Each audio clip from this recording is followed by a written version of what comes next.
sans savoir qu'il y a aujourd'hui le code électoral qui a été voté. Nous avions en son temps demandé une audience pour partager avec le président de la Cour constitutionnelle nos appréhensions sur ce code. Et nous avions fait une tournée où nous avons rencontré des personnes ressources qui pouvaient épouser nos appréhensions et faire en sorte que la bonne décision soit prise. Et donc, c'est dans ce cadre que nous sommes venus voir le président de la Cour constitutionnelle.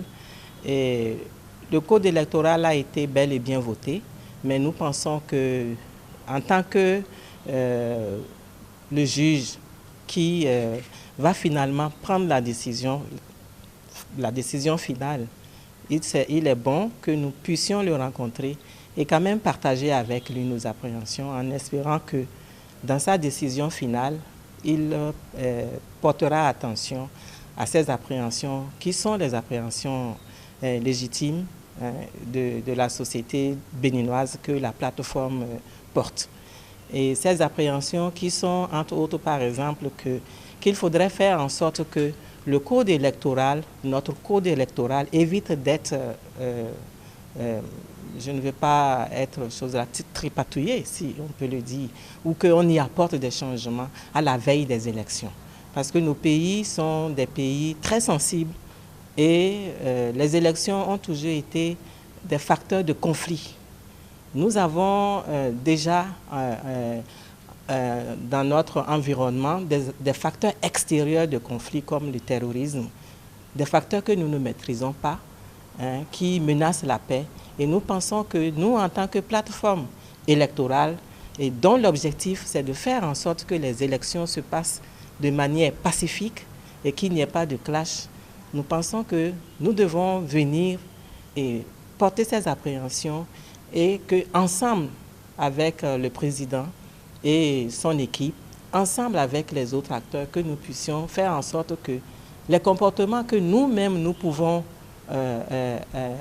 tenir et avoir et faire en sorte de réduire les conflits soient déjà faits. Et c'est dans ce cadre-là que nous sommes venus en prévention porter ces problèmes-là que nous avons notés dans le code électoral et que avec le président et son équipe, qu'ils puissent voir ce qu'ils peuvent faire pour que la décision finale ou le code final soit un code consensuel où chacun se retrouve. Nous avons beaucoup discuté avec le président qui a davantage éclairé notre lanterne.